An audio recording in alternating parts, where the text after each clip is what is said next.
Good morning once again, everyone. Our program opens with Diary of a Pandemic Year.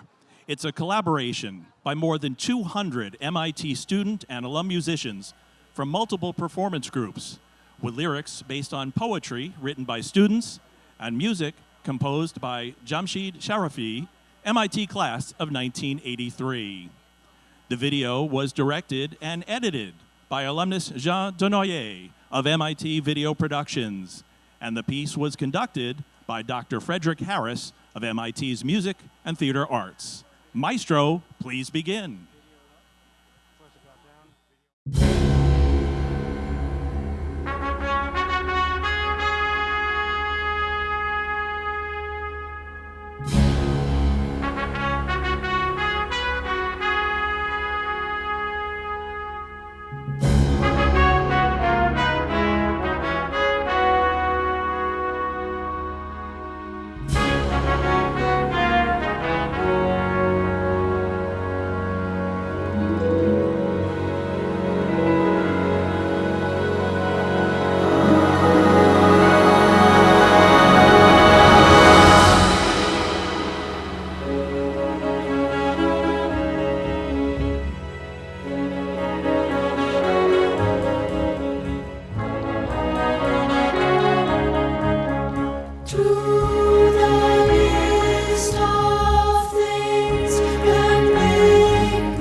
Good morning. All right, look, I really would like Harvard to hear us. So let's do it again. Good morning. Good morning. All right. My name is Rafael Reif, and I'm MIT's president. And I'm delighted to welcome you all, parents and students of the class of 2025, to MIT.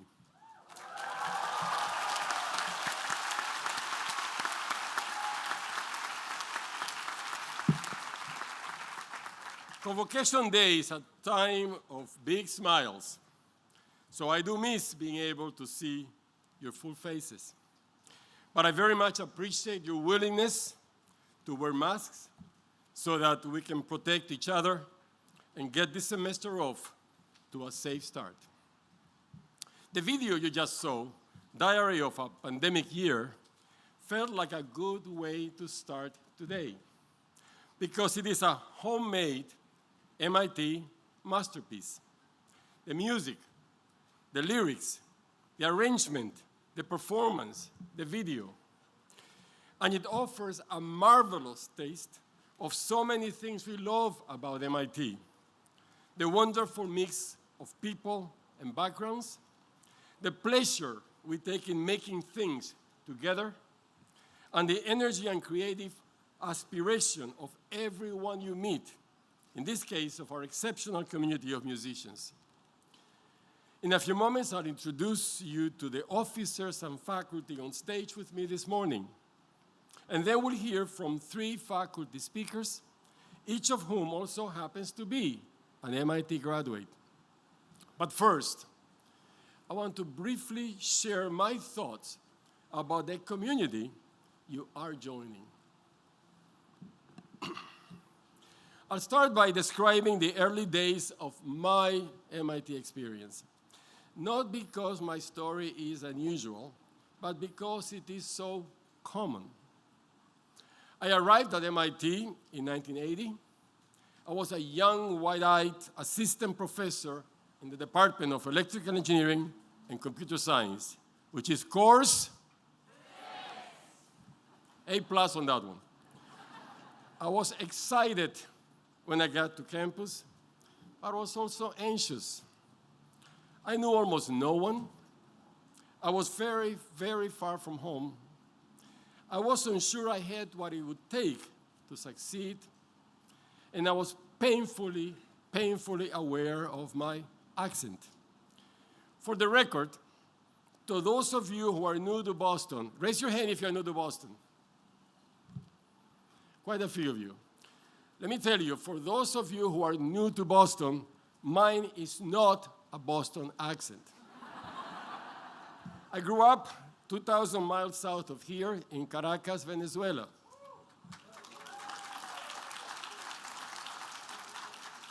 Whoa, I never get a round of applause when I say Caracas, Venezuela. Where on a really cold day, the temperature drops to 63 degrees Fahrenheit. So yes, I was also particularly worried about how I would manage when it started to snow. Now, if any of my concerns sound familiar, I want you to know that all of them, all of those anxious moments I spent wondering if I had made the right decision, all of them disappeared very quickly.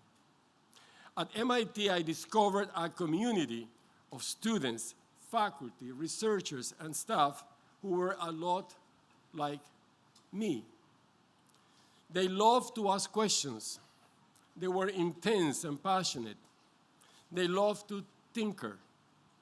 Many of them came from somewhere else, and they cared about helping each other and helping society. And when winter did come, they were happy to teach me about boots and jackets and the mysterious art of layering. That was the MIT I found when I arrived, and I'm proud to say that is still the MIT I know today. Here on this campus, I found my home. So no matter where you come from, I'm here to welcome you to your new home. And we're thrilled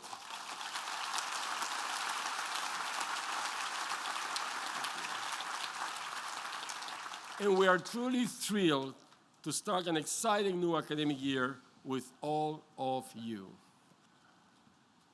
One of the things I appreciated from the very start was MIT's motto, mens et manus, which is Latin for mind and hand.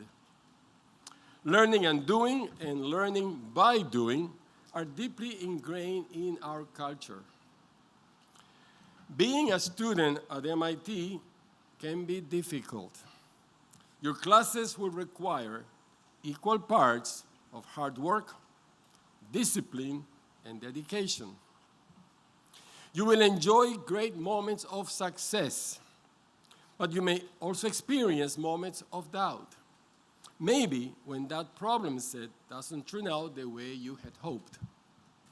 When those moments arrive, please remember 3 things. First, you belong here.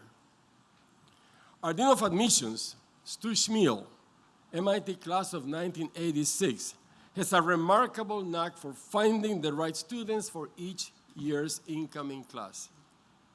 You are here because you belong here. Do not forget that. In Stu, we trust. Second, all of us experience doubts about ourselves. Even the distinguished professors with me on stage. Very often, those doubts come up when you're trying something new, or pushing yourself, or watching others who have more experience. You will do a great deal of all of those things at MIT. So please remember, if you have doubts about yourself, it is just a sign that you are learning. And finally, you're surrounded by a community that cares about you. All of us are dedicated to your success, and we believe in you. If you need help, please ask. Everybody needs help sometimes. MIT draws great strength from its deep commitment to mind and hand. But what sets us apart is our heart. MIT is a place where we work as hard as we can to advance knowledge and invent solutions to help make a better world. And it's also a place where we strive always to treat one another with sympathy, decency, respect, humility, and kindness. I expect you arrived here with high hopes for what you will learn and what you will accomplish. However, whether you know it or not, along with your suitcases, your boxes, your duffel bags, your satchels, you also brought a gift to our community. You brought to us the incredible gift of your talent, energy, curiosity, creativity, and drive. And you cannot imagine how grateful we are for that. So it is my privilege and my pleasure to welcome you into the wonderful, brilliant, bold, inventive, ambitious, and caring community of MIT.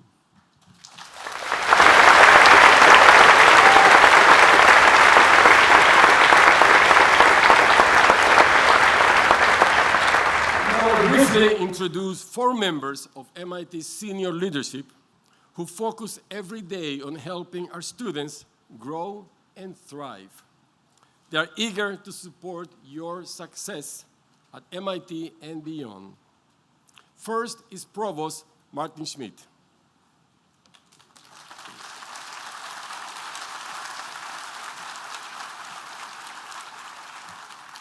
Since I used to be provost myself, I can tell you that it is an extremely important job. The provost runs the academic side of MIT, the schools and departments, the faculty, and the degree programs. Before he was provost, or even associate provost, he was director of the Microsystems Technology Laboratories, MTL, provides the research infrastructure for MIT's education, research, and innovation in micro and nanotechnologies. In other words, Marty is very, very good at making things that are very, very small. As a result, he has earned more than 30 issued US patents and has had a hand in starting 6 companies. Next is Chancellor Melissa Nobles.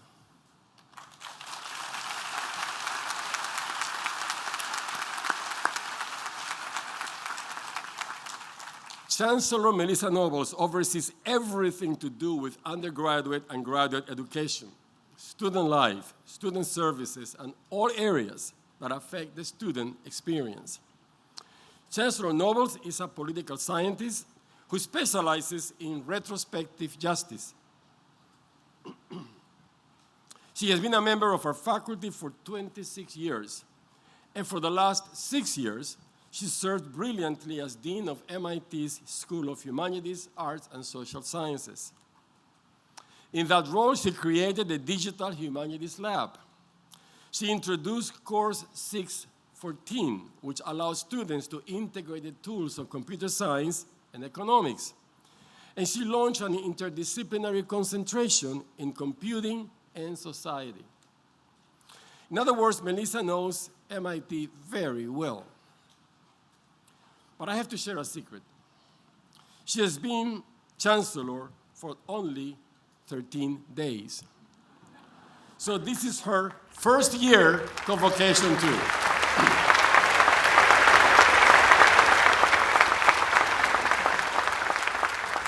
I expect many of you will have the opportunity to meet and work closely with Chancellor Nobles. And I know you will find her a thoughtful and open-minded partner in the great shared project of making an even better MIT.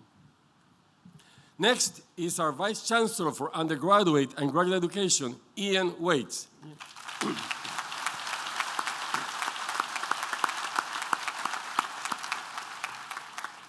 Vice Chancellor Waits is a professor of aeronautics and astronautics who served for 6 terrific years as Dean of MIT School of Engineering. Among his many duties, Vice Chancellor Waits leads efforts to advance academic innovation, which means he spends a lot of time thinking about all of you. For instance, for several years now, he has been developing a range of ways to preserve the distinctive rigor of the first-year experience while making more room for academic experimentation and flexibility. And since the pandemic hit, Vice Chancellor Waits has played a central and critical role in designing and assessing the best ways to organize student life and learning on campus in the face of the continuously shifting COVID threat. And finally, Vice Chancellor and Dean for Student Life, Susie Nelson.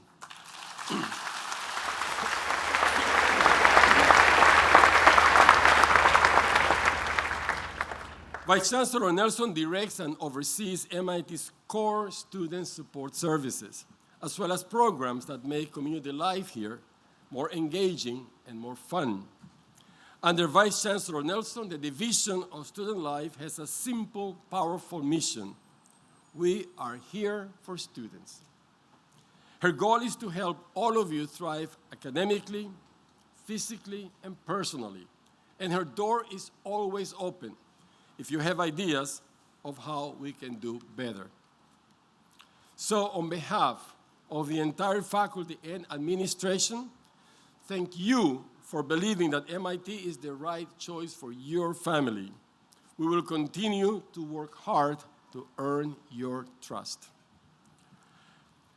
Next, we'll hear from 3 faculty who will try, at MIT speed, to give you a sense of what's like to live and work here.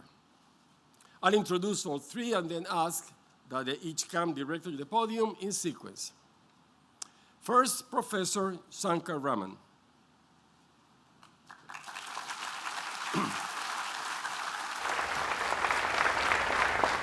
Since he arrived at MIT from India as an undergraduate, Shankar has seen MIT as a banquet of possibilities, and he wanted to try everything. He graduated with a double major in computer science and architecture, and eventually earned his doctorate in English literature from a prestigious university near Palo Alto. Professor Raman joined our literature faculty in 1995. An award-winning teacher, his books include one on how the idea of India changed how European powers in the Renaissance understood themselves. For the past 2 years, Shankar has served as head of literature, and he continues to be interested in everything, especially how separate fields fit together. He teaches and explores subjects from Shakespeare to post-colonial fiction to how the humanities and artificial intelligence can benefit from each other's wisdom. Professor Raman is currently working on a new book about literature and mathematics in early modern Europe, tentatively titled Before the Two Cultures. His students report that he has a special gift for making students from technical disciplines feel at home in the humanities too. We'll then hear from Evelyn Wang, former professor of engineering.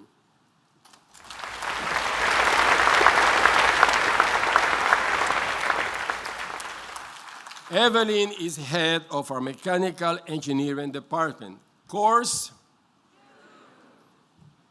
All right, I guess you know the answer.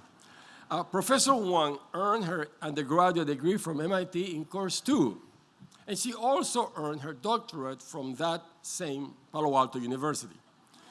She joined our faculty in 2007. An expert on heat transfer, Evelyn is a pioneer in seeking ways to make energy and water systems more efficient, a crucial field as we strive to slow and adapt to global climate change. Among her groundbreaking innovations is a system that can harvest clean drinking water from the water vapor in the air, even in the desert, a device that Scientific American and the World Economic Forum both named one of the top 10 emerging technologies of 2017. And we will close by hearing from Stephen Eppinger.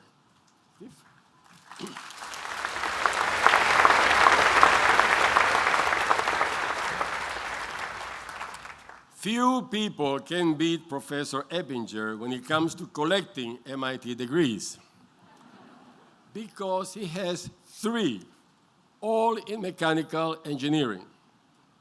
Now, given Stephen's mighty engineering foundation, it may come as a surprise that he's a professor of management, science, and innovation at MIT Sloan, where he holds the General Motors Leaders for Global Operations chair.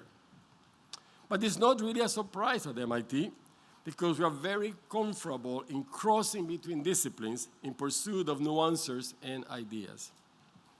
Professor Eppinger co-directs MIT's master's degree program in system design and management and integrated design and management, and is one of the most widely cited scholars in the engineering design and technical management disciplines. And his global reach extends also through his books, including Product Design and Development, a leading textbook he co-authored that has been used by hundreds of thousands of students at hundreds of universities. So a huge thank you to all of our faculty speakers. Now please join me in welcoming Professor Shankar Raman.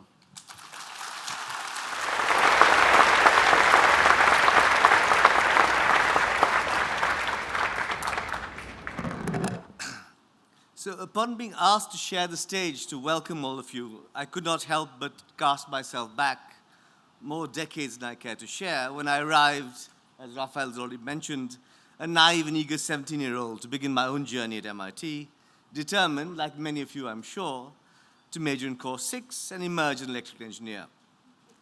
Having been a good student in India, I too thought, as was expected, of pursuing a reasonable degree, one with relatively practical prospects, such as engineering, medicine, or law, and my father offered a proximate model. He'd been an engineer too, but he'd studied physics and then mechanical engineering in the UK. And I asked him what he thought of my doing mechanical engineering.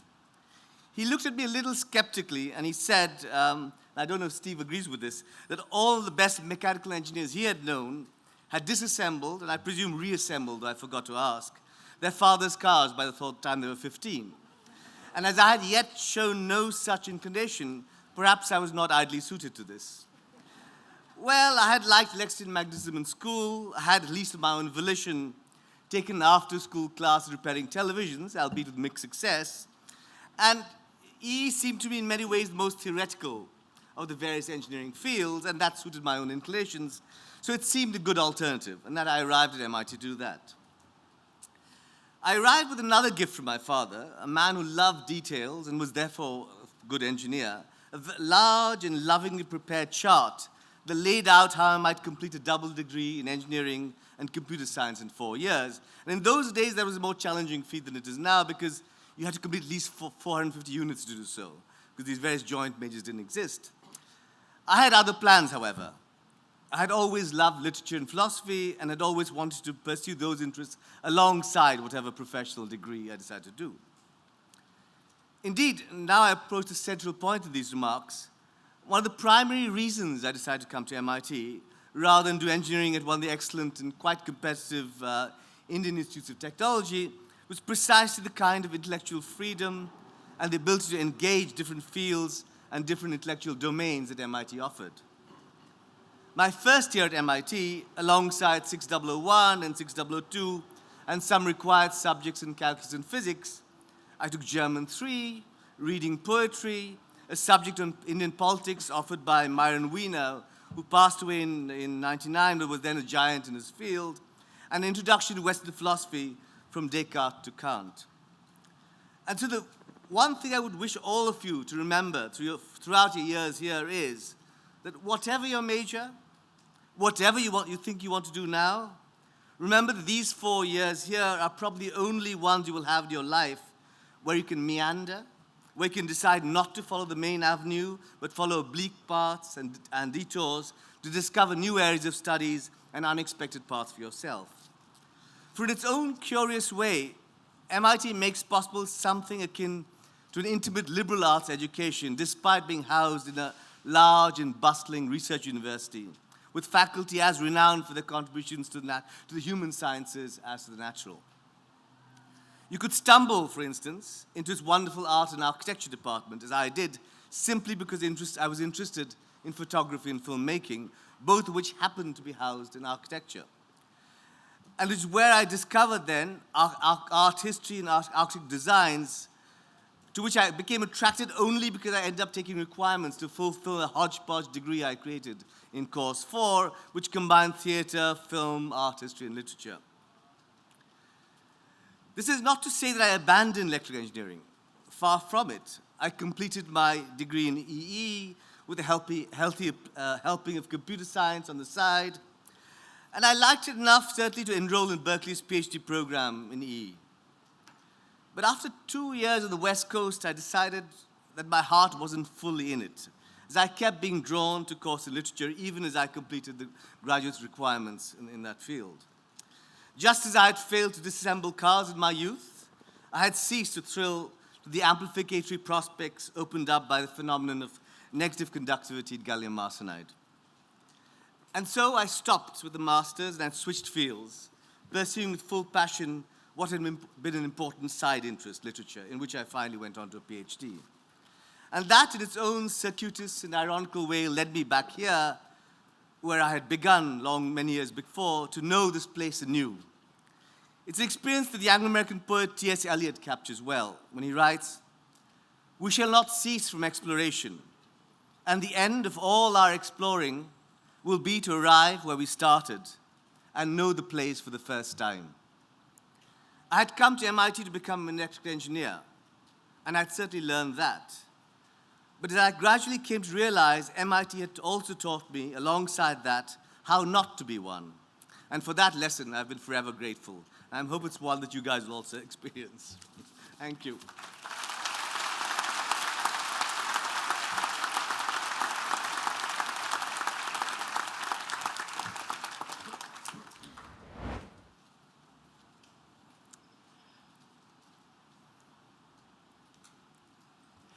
Welcome, MIT class of 2025.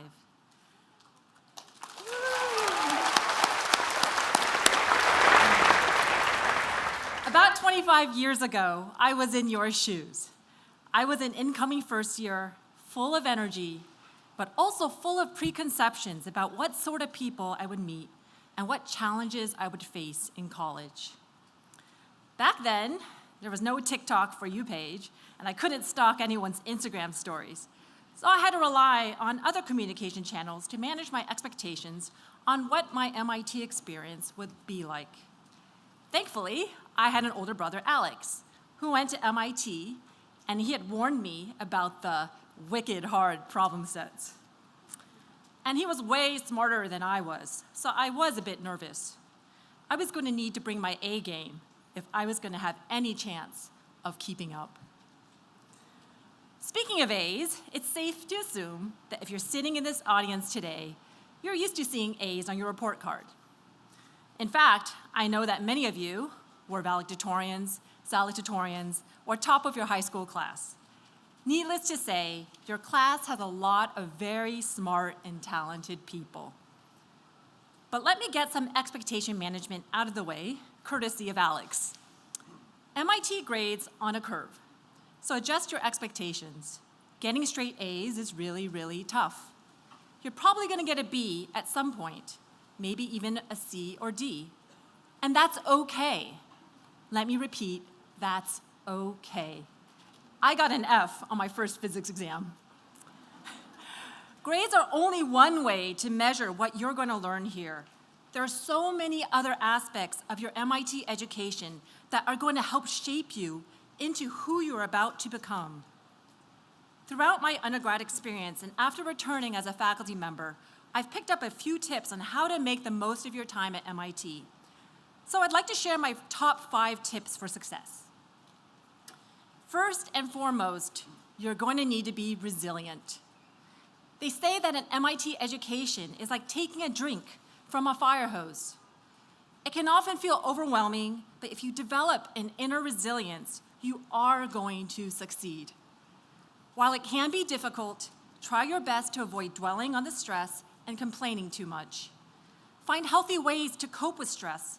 Take breaks when you need to. Walk along Memorial Drive. Take a sailing class on the Charles. Tinker with a pet robot that you've been working on. Then get back to the P-sets and class projects, knowing that you are resilient. You've got this. Which brings me to my next tip. Don't try to do it all on your own. Build a community of friends who learn together and support each other. I had a group of 10 friends who were all course 2, which you've already heard is mechanical engineering. We lived in the same dorm, arranged to take most of our classes together, and spent every Thursday night working on problem sets together. On the night before exams, we would study up to the late hours of the night. When we got to the 9 a.m. exam the next morning and didn't see 10 of us all there, we knew our friend Gabe had overslept. One of us would run to the closest phone and call Gabe to wake him up. We had each other's back. Another way to build community at MIT is to participate in traditions. When I was a first-year student, the first years got showered before the first 801 physics exam. Understandably, this is no longer a tradition, but there are other traditions that are an essential part of the MIT college experience. Embrace them, enjoy them, extend them. Go take a picture in front of the dome when you see another Captain America shield on it. Count the number of smoots as you walk across Mass Ave Bridge. Join the crowds on drop day as the piano is dropped off of the Baker rooftop. All these traditions build camaraderies, character, and create memories and friendships that will last for decades. Tip number 3, don't be afraid of your professors. You'll find that they are busy, but if you respect them and their time, you'll find that they are caring, patient, and inventive. They will help you succeed. I remember pacing around Professor Anand's office for 10 minutes before I could get the courage to enter his 2002 Mechanics and Materials 2 office hours. But when I entered, he always had a warm demeanor and wanted to help answer my questions. As I eventually became a routine office hour attendee, I learned so much. He exposed me to finite element mechanics research, encouraged me to serve as an undergraduate assistant for his class, and convinced me that graduate school was the path I should take. Had I not summoned the courage to walk into his office, my career could have looked dramatically different. Tip number 4, stay healthy, both physically and emotionally. Make sure to eat well, exercise, and get enough sleep. During one particularly rough week, we had multiple problem sets and projects all due at the same time. I only got 16 hours of sleep that week, but we got everything done in the end. We also constructed a victory tower from hundreds of Mountain Dew cans. Afterwards, I slept for 36 hours straight. Even though you are young, your body will fall apart if you do that every week. Please get your rest, hydrate, and maybe drink less Mountain Dew than I did. Emotional health is equally important. We've been isolating ourselves for almost 2 years now because of the pandemic, which isn't healthy. Texting is convenient, but nothing replaces live conversation. Don't be afraid to tell others when you need help. MIT has an amazing number of resources to support your physical and mental well-being. Utilize as many resources as you can. Make the most of the community you built here, which brings me to my final tip. Don't forget about the community you came from. Remember to call your parents, grandparents, guardians, siblings, or high school friends. They're probably just as anxious as you are, so it's good to check in. I used to call my parents every Friday evening before going out with my friends. Technology has improved since then. My dorm room had one landline shared between 3 people. FaceTime, text, and call your community at home. They will continue to be a support system for you and will serve as cheerleaders from afar. Speaking of cheerleaders, I want you to take a look around you. Not just the people on stage, but the people you're sitting next to you. You may not know their names yet, but these people are going to be your cheerleaders too. The class of 2025 is about to embark on an exhilarating, stressful, difficult, rewarding journey together. It's going to be challenging at times, but you'll get through it by supporting one another. Attending MIT is a tremendous privilege, and I am so happy that you are here to be able to experience it. Respect each other, embrace the opportunities, and seize the moments. Welcome to MIT.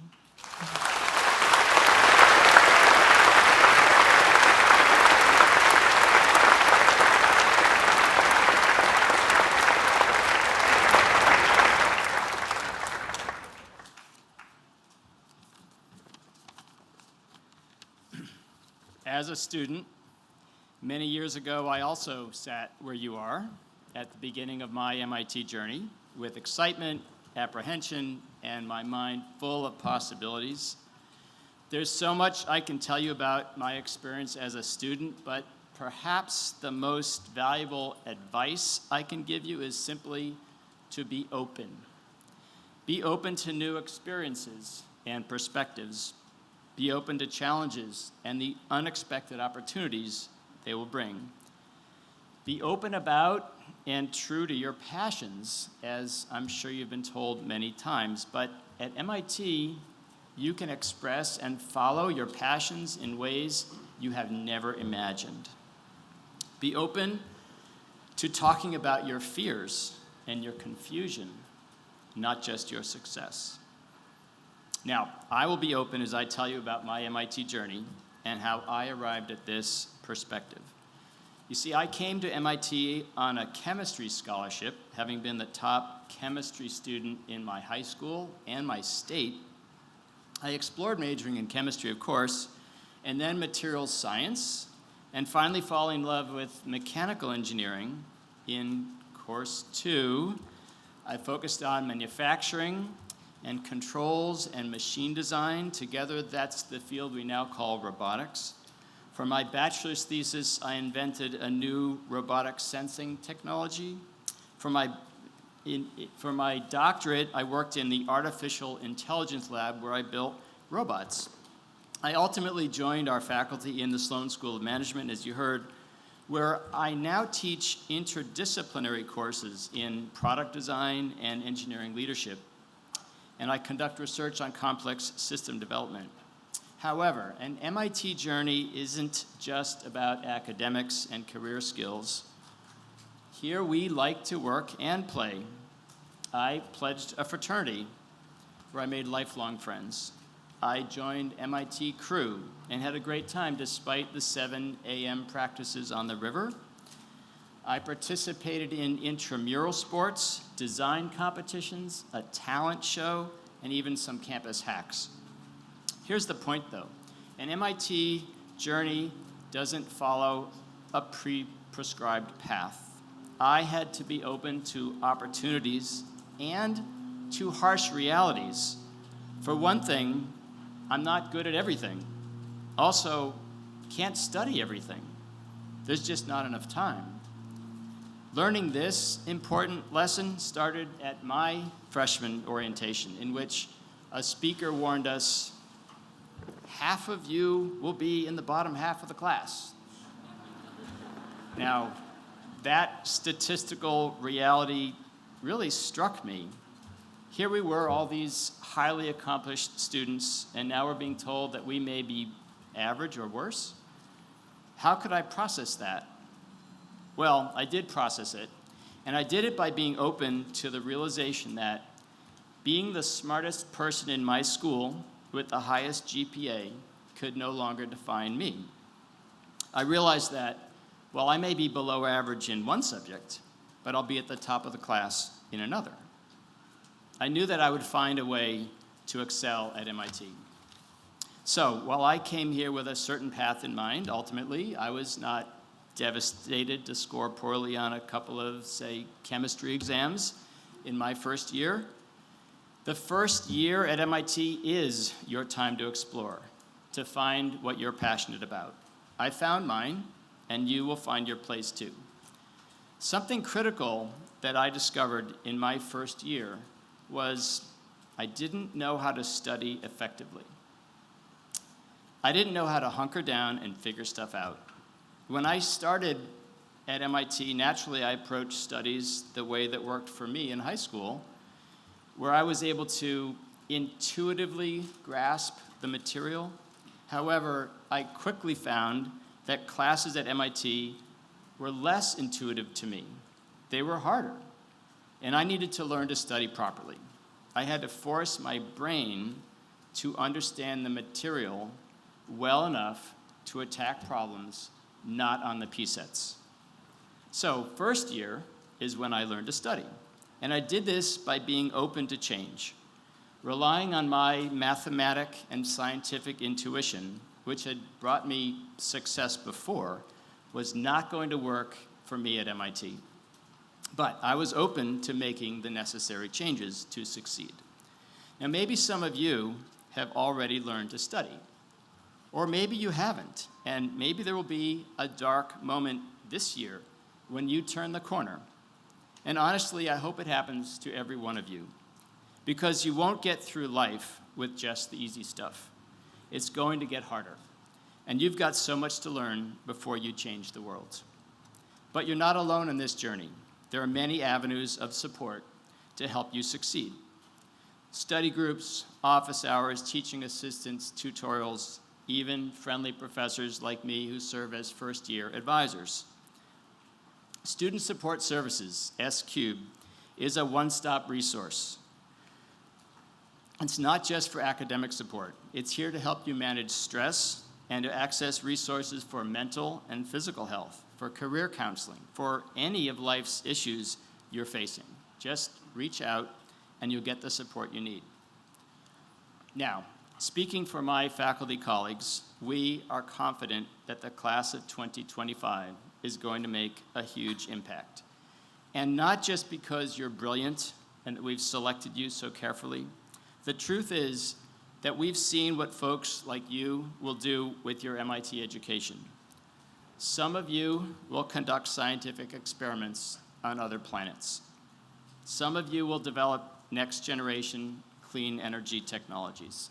Some of you will advance machine learning or quantum computing for previously unsolvable problems. Some of you will apply CRISPR and cure diseases. All of you are going to play a role in changing the world through science and engineering and a range of humanitarian endeavors. You are going to be people of great consequence and will do great things. I wish you the best of luck on your MIT journey.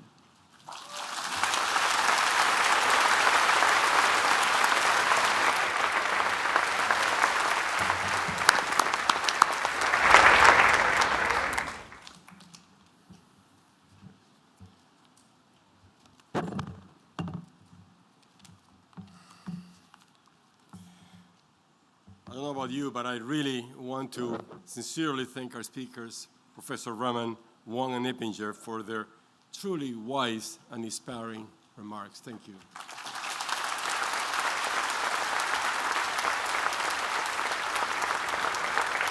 And a big thank you also for the Office of the First Year, our orientation leaders, and everyone in the Division of Student Life for offering a warm welcome to our newest students.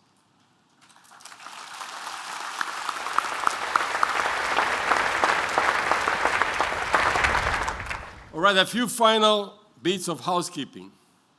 For parents and families, Vice Chancellor Susie Nelson and the Division of Student Life invite you to the walkway outside of Johnson Rink, where you can find snacks and drinks to take with you as you head to your final or next destination.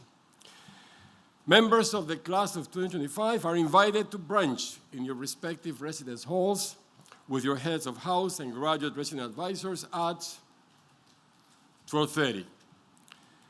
And for our finale, I invite you to please rise and turn your attention to the screens on either side of the tent for the singing of the school song, led by the Chorallaries of MIT.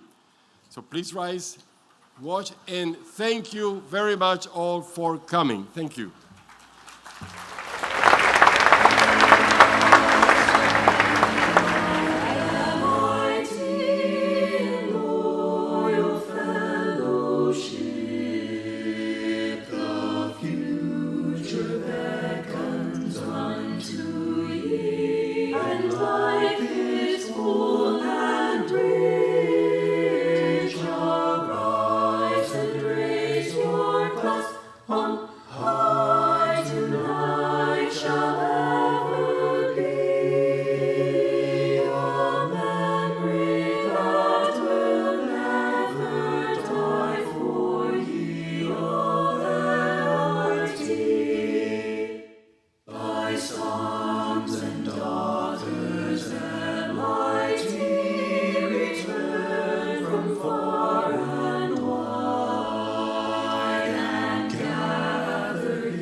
that I were back again at Tech on Boylston Street, dressed in my dinky uniform, so dapper and so neat.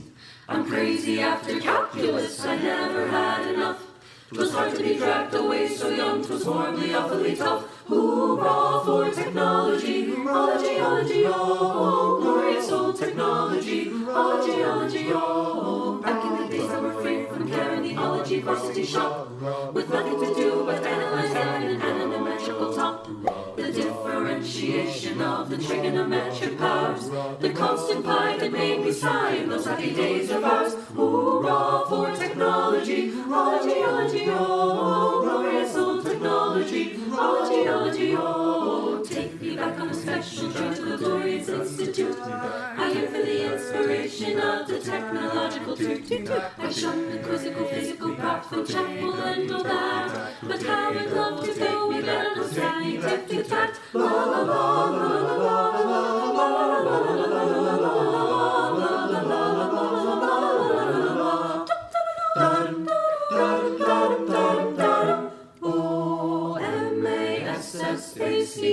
CHUSCTTS INSTITUTEOFTE CHNOLOG and Y comes after G.